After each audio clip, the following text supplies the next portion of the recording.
नमस्कार, आप देख रहे हैं ममता केसरी न्यूज और ममता केसरी न्यूज इस समय देवरिया जनपद में स्थित है और इस समय एक सपा के सांसद पर हुए करनी सेना के हमले के बारे में सपा के नेताओं द्वारा देवरिया में प्रदर्शन किया जा रहा है। आइए जानते हैं इस पर सपा के नेताओं का क्या कहना है। आइए। पंकज वर्मा मेरा नाम है, समाजवादी पार्टी से। ये जो सपा के सांसद पर जो करनी सेना द्वारा टायर फेंका गया इस पर क्या कहना? ये घोर आपत्तिजनक है। ये किसी भी सांसद पे आप बताइए जिनको सुरक्षा मिली हुई है भारतीय संविधान के तहत, और उन पे आप एक बयान को लेकर अगर आप टायर फेंकते हैं, जानलेवा हमला करते हैं, वो भी जहां प्रोसीडिंग से वो चीजें निकल चुकी हैं, उसके बावजूद भी तो ये सीधे ये जातीय अहंकार और एक वर्चस्ववाद का ये मामला है और कुछ नहीं है। ये एक दिखाया जा रहा है कि भाई आप अब इसे तो समाज को एक दहशत पैदा की जा रही है, समाज डरा हुआ है इस मामले को लेके, तो उसके के लिए समाजवादी पार्टी सम्मल देने के लिए खड़ी है कि आपके साथ ऐसा कुछ नहीं होगा और हम लोग इसका विरोध कर रहे हैं। एक पोस्टर वायरल हुआ जिसमें आपके अखिलेश यादव जी का पोस्टर है और एक आपका, देखिए कोई मैं ये कह रहा हूँ कि अगर कोई किसी से अगर प्रेम कर रहा है, इसके पहले भी आप देखिएगा कि एक पोस्टर वार हुआ था जिसमें गृह मंत्री जी और उनके सरदार पटेल जी के साथ एक पोस्टर वायर हुआ।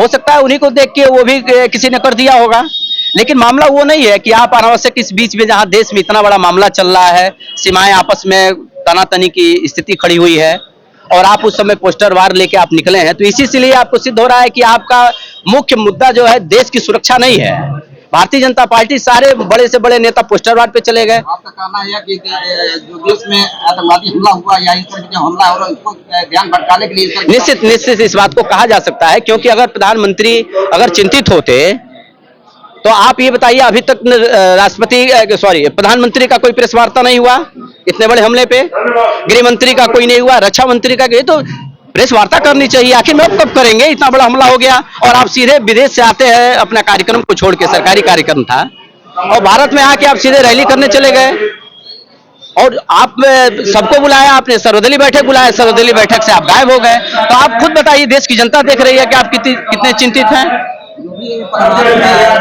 जो हमला हुआ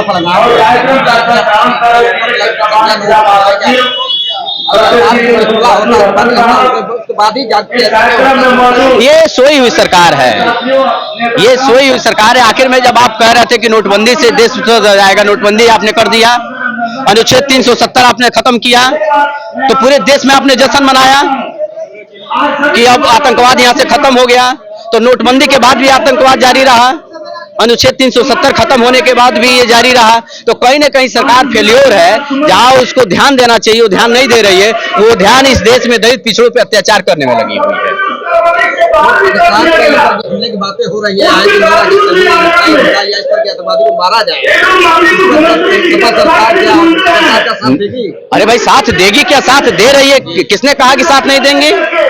ये कौन सी पार्टी है जो कह दे कि साथ नहीं देंगे? भारत का देखिए, हम आपस में लड़ रहे हैं वो अलग विषय है। भारत सरकार, मोदी सरकार, योगी सरकार से हमारे तमाम वैचारिक मतभेद हैं, लेकिन देश के नाम पे हमारे पास कोई मतभेद नहीं है। उस मुद्दे पे मैं भारत सरकार के साथ, पूरी समाजवादी पार्टी, पूरी देश की जनता खड़ी है। नरेंद्र मोदी और सरकार जो फैसला लेगी पाकिस्तान के खिलाफ, वो हम लोग शर्त स्वीकार करेंगे।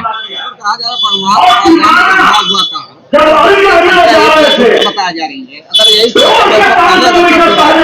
इस तरह नहीं, ये लगातार ये सवाल हो रहे हैं, इसमें कहीं दो राय नहीं। आखिर में ये तो सवाल होना चाहिए सरकार से कि वो आतंकवादी भारत में प्रवेश कैसे किए। सवाल तो यही होना चाहिए कि करगिल में भी यही हुआ, देश देखा है उस जख्म को, आज भी वो जख्म ताजा है कि करगिल में भी यही गलती हुई थी कि बिना वो सीमा बॉर्डर के पार करके आए थे, और यही पुलवामा में भी हुआ, वही जो है यूरी में वो पठानकोट में हुआ, वही तमाम अभी घटनाएं हुई हैं। तो ये तो सुरक्षा का मामला है, गृह मंत्री इस मामले में फेल्योर है और सुरक्षा देने के मामले में गृह मंत्री जी सक्षम नहीं। मैं तो कह रहा हूँ गृह मंत्री को भी हटाया जाए।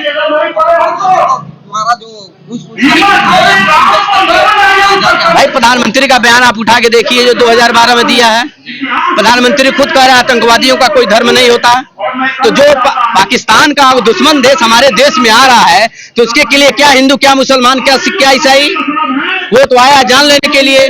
तो जान लेने वाला व्यक्ति के पास कौन सा धर्म होता है जरा बताइए। और उसमें तो हमारे हिंदू मुसलमान शहीद हो गए, अगर बम गिरता है, अगर पाकिस्तान अगर भारत पे अगर मान लीजिए कहीं आक्रमण करेगा तो सबसे ज्यादा कौन से जाति और धर्म के लोग प्रभावित होंगे, आप बताइए।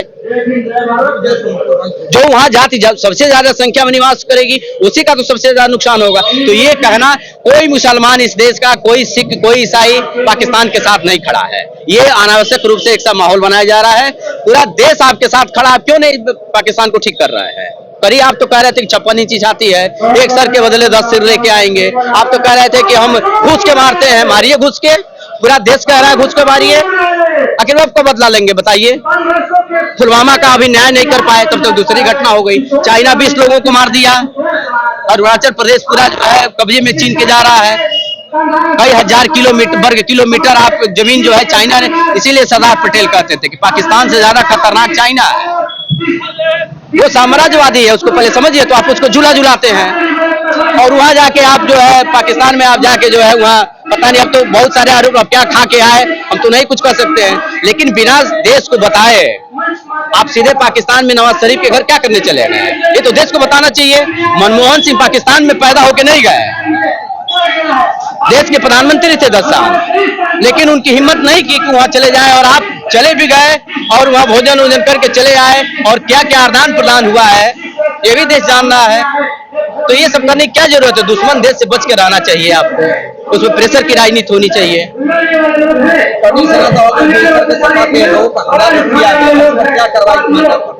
भाई करणी सेना के मामला में यह है कि इसको बंद किया जाए, ये संगठन ऐसे ही जातियों का संगठन। मैं कह रहा हूं कि करणी सेना के लोग से मैं कह रहा हूं कि उनके समाज में बहुत सारे लोग हैं जो अभी अशिक्षित हैं, उनके समाज में बहुत सारे लोग हैं जो पढ़ाई बिना, पैसे बिना स्कूल नहीं जा पाते हैं। उनके लिए आपने क्या किया? राणा संघा के समाधि पे आप कितने दिन गए फूल चढ़ाने? मैं पूछ रहा हूं कितने दिन गए हैं आप फूल चढ़ाने? उसमें से एक आदमी बता दीजिए सड़क पे हुआ कि जाके समाज पे फूल चढ़ाया उनके। कितने दिन आप सफाई करने गए हैं? कितने अपने समाज की, क्षत्रिय समाज के मैं लोगों से पूछ रहा हूं कि उनके समाज में कितनी गरीबी है, कितनी बेरोजगारी बढ़ रही है, क्या आपने ये मैं फिर कह रहा हूं कि सारे क्षत्रिय इसमें नहीं शामिल हैं। ये कुछ समाज के कुछ लोग हैं जो अति उत्साही हैं, उनके द्वारा ये सरकार, ये देश में एक माहौल पैदा किया जा रहा है कि कैसे इस देश के दलितों और गरीबों पे ये एक साइकोलॉजिकल प्रेशर बना के रखा जाए कि ताकि आगे चल के कोई अगर बात होती है तो उनको कब्जे में रखा जाए। यही तो प्रवृत्ति हजारों साल। आप बताइए, जब इस देश में दलितों को तलवार थमाना था तो आपने गले में हांडी थमा दिया, हाथ में झाड़ू थमा के दक्षिण टोला में बसा दिया, और आज संविधान और किताब आपको देना है तो आप उनको तलवार थमा रहे हैं। क्रोनोलॉजी समझ नहीं आ रही है लोगों को। आज संविधान की जरूरत है, किताब की समय तो आप कह रहे हैं तलवार उठाइए। अगर तलवार इस दलितों के हाथ में दिया गया होता तो न इस देश में औरंगजेब आते और न बाबर आते न अंग्रेज आते। तो उस समय कहां थे आप? उस समय कहां थे? अब आपको किताब थमानी है तो आप जो है दुनिया में सारे देश में एक भी यूनिवर्सिटी आप नहीं बना पाए, एक भी यूनिवर्सिटी भारत में आप नहीं बनाए जो अंडर 10 में आ सके। एक बचा कुचा जेएनयू, उसको भी आप खत्म कर रहे हैं। तो करणी सेना के लोग जेएनयू बचावे ना, शिक्षा व्यवस्था बचावे, इस देश में अत्याचार तमाम जातियों पे है और उसको बचावे, नौकरियां बचावे, प्राइवेटाइजेशन हो रहा है इस देश का, तमाम नौकरियां चली गई उसको बचावे। तो आप जातीय अहंकार लेके जो प्रोसीडिंग बुक से हटा दी गई उसको लेके आप सड़क पर उत्पाद कर रहे हैं। तो ये कहीं ना कहीं ये जाति वर्चस्ववाद है जिसके खिलाफ जो है समाजवादी पार्टी खड़ी हुई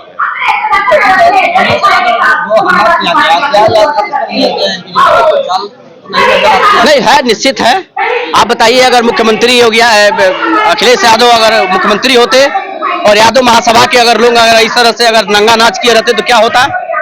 आरोप लगता कि नहीं लगता? आप तो पत्रकार है, बताइए। अगर मुख्यमंत्री अखिलेश यादव जी होते और यादव सेना के लोग अगर इस तरह से अत्याचार करते तो आरोप लगता कि नहीं लगता? तो आखिर में मुख्यमंत्री कर क्या रहे हैं कि उनके समाज ही के लोग इस तरीके से अगर खड़े होकर आए दिन एक घटना हो गई उसके बाद भी घटना हो रही है तो आरोप तो लगेगा, आरोप लगना लाजिमी है, इसमें कहीं दो राय नहीं है। आंख से दिख रहा है, जनता एक जनता इस बात को कह रही है कि कहीं ना कहीं अब जिस हिंदू हृदय सम्राट को हमने बसाया था उसके अंदर अब कहीं कहीं जाति अस्मिता वापस आ रही है, आगे आ गई है। ये थे पंकज कुमार वर्मा जो सपा के इस समय हैं नेता, और अब आपने इनकी बात सुनी। इसी के साथ अपनी वाणी को विराम देते हैं। नमस्कार।